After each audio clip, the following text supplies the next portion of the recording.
প্রিয় শিক্ষার্থীরা দেখো, আজকে আমরা দশম শ্রেণীর অনুশীলনী 7.1, এটা হলো জ্যামিতি। 7.1-এর 4 নং প্রশ্নটা কীভাবে চিত্র আঁকা যায় তা দেখব। এখানে প্রশ্ন দেওয়া আছে সমকোণী ত্রিভুজের অতিভুজ ও অপর দুই বাহুর সমষ্টি দেওয়া আছে, ত্রিভুজটি আঁকতে হবে। তো আমরা যেহেতু প্রশ্নে বলা আছে সমকোণী ত্রিভুজের প্রথমে দেওয়া আছে কি অতিভুজ, আমরা একটা অতিভুজ নেব। হ্যাঁ, যেহেতু এখানে কোনো অতিভুজ এবং অপর দুই বাহুর সমষ্টি এগুলোর দৈর্ঘ্যের কোনো পরিমাপ দেওয়া নাই, তাইলে এটা আমরা আন্দাজ করে নিতে পারি। পরীক্ষা অনেক সময় 4 সেন্টিমিটার 5 সেন্টিমিটার এরকম বলে দিলে তখন তোমাদেরকে ওই অনুসারে নিতে হবে। তো আমরা মনে করলাম যে সমকোণী ত্রিভুজের এটি হলো অতিভুজ, এর এটি হলো অপর দুই বাহুর সমষ্টিকে সাধারণত আমরা এস ধরি, অন্য কিছুও ধরা যায়, অসুবিধা নেই, যে যা ধরতে পারো, কিন্তু যে যেভাবে ধরবে বর্ণনার সময় ওভাবেই লিখবে। এবার আমরা অঙ্কনের জন্য কি করব, প্রথমে যে কোনো একটা রশ্মি আঁকবো। ধরে নিলাম যে এই রশ্মির নামটা হলো বিএম। যে কোনো রশ্মি বিএম এর বি বিন্দুতে আমরা একটা লম্ব আঁকবো। তোমরা জানো লম্ব আঁকার পদ্ধতি, যে কোনো একটা ব্যাসার্ধ নিয়ে প্রথমে এভাবে বৃত্তচাপ আঁকবো। এবার এই ব্যাসার্ধটাকে আর পরিবর্তন করা যাবে না, পরিবর্তন না করেই আমাদেরকে আরেকটা বৃত্তচাপ, এখান থেকে এদিকে আরেকটা বৃত্তচাপ, এখান থেকে আরেকটা বৃত্তচাপ, আর এখান থেকে আরেকটা বৃত্তচাপ আঁকতে হবে। এবার আমরা আরও সুনির্দিষ্টভাবে শিওর হওয়ার জন্য আমরা দেখব যে এটা সমকোণী ত্রিভুজ হলো কি না। তোমরা কি জানো এই ত্রিকোণীটার, এটা একটা ত্রিকোণী, হ্যাঁ, অনেকের ব্যবহার জানো না। এই ত্রিকোণীটার এই কোণটা হলো, এই যে এই কোণটা হলো 90 ডিগ্রি, এই কোণটা হলো 60 ডিগ্রি, এই কোণটা হলো 30 ডিগ্রি। তো আমাদের এখানে লম্বটা যদি ঠিকমতো আঁকা হয়, একটা সরল রেখার উপর আর একটা সরল রেখা দণ্ডায়মান হলে এটাকে লম্ব বলে। লম্ব অবশ্যই 90 ডিগ্রি হতে হবে, 90 ডিগ্রি না হলে এটা লম্ব হবে না। এই যে আমাদের লম্বটা হয়ে গেছে, এই যে লম্বটা একদম সুন্দরভাবে হয়ে গেছে, আমরা লম্বটা এঁকে ফেললাম। লম্ব আঁকার পরে এই 90 ডিগ্রি কোণটা যে আছে, এই 90 ডিগ্রি কোণটাকে আমরা সমদ্বিখণ্ডিত করব। বলো তো 90 ডিগ্রিকে সমদ্বিখণ্ডিত করলে কত হয়? 45 ডিগ্রি হয়। যে কোনো কোণকে সমদ্বিখণ্ডিত করতে হইলে কোণের যে ব্যাসার্ধটা আছে, ব্যাসার্ধের সমান নিয়ে উভয় দিকে একই দিকে দুটি বৃত্তচাপ আঁকতে হয়।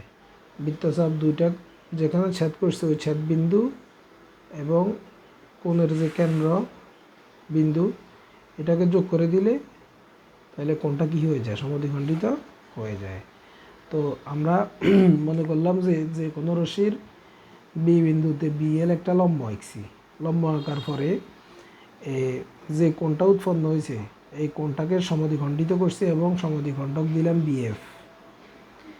এবার আমরা কি করব, যেহেতু দুটি বাহুর সমষ্টি হলো এস, এর সমান করে আমরা একটা বৃত্তচাপ কেটে নেব। বৃত্তচাপটা মনে করলাম যে সি বিন্দুতে ছেদ করে। এখন আমাদের কিন্তু এই ত্রিভুজটার অতিভুজ কিন্তু কি এ, এর সমান করে আমরা এখানে একটা বৃত্তচাপ, দেখো বৃত্তচাপটা আঁকা যাইতেছে না। তাহলে আমরা কি করবো, বাহুটাকে আর একটু বাড়াই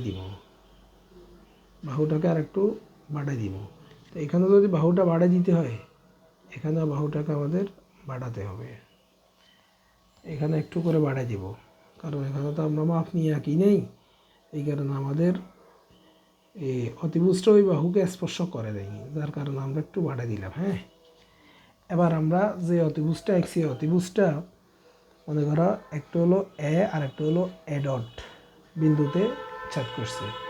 এবার আমরা এ ডট এবং এ বিন্দু থেকে দুইটা লম্ব আঁকতে হবে। আর লম্ব আঁকার পদ্ধতিতে তোমরা জানো, লম্ব আঁকার পদ্ধতি বৃত্তচাপ দিয়েও আঁকা যায়, আবার সমকোণী যে স্কেলগুলো আছে স্কেলগুলো দিয়েও আঁকা যায়। আমি শর্টকাট স্কেল দিয়ে আঁকতেছি, কারণ এখানে লম্বটা কীভাবে আঁকছি এটা ব্যাখ্যা করার প্রয়োজন নেই, শুধু লম্বটা আঁকলেই হবে। তো এটা একটা লম্ব আঁকলাম, তারপরে এই বিন্দুতে আবার এখানে যে বিন্দুটি উৎপন্ন হয়েছে এই বিন্দুতে আবার আর একটা লম্ব আঁকবো। তো এই বিন্দুতে আবার আর একটা, এই যে লম্ব আমি আবার বলতেছি, এই লম্বগুলা কেউ সমকোণী ত্রিভুজ দিয়ে আঁকে, আবার কেউ ওই যে বৃত্তচাপ দিয়ে আঁকে। বৃত্তচাপ দিয়েও লম্ব আঁকা যায়, আবার সমকোণী ত্রিভুজ দিয়েও লম্ব আঁকা যায়। তাইলে এটা সমকোণী ত্রিভুজের সমকোণ, এটাও সমকোণী ত্রিভুজের সমকোণ। আর এখান থেকে এখান পর্যন্ত আমরা যে দূরত্বটা নিছি এটা হলো অতিভুজ এ, এটা হলো অতিভুজ এ, দেখছ?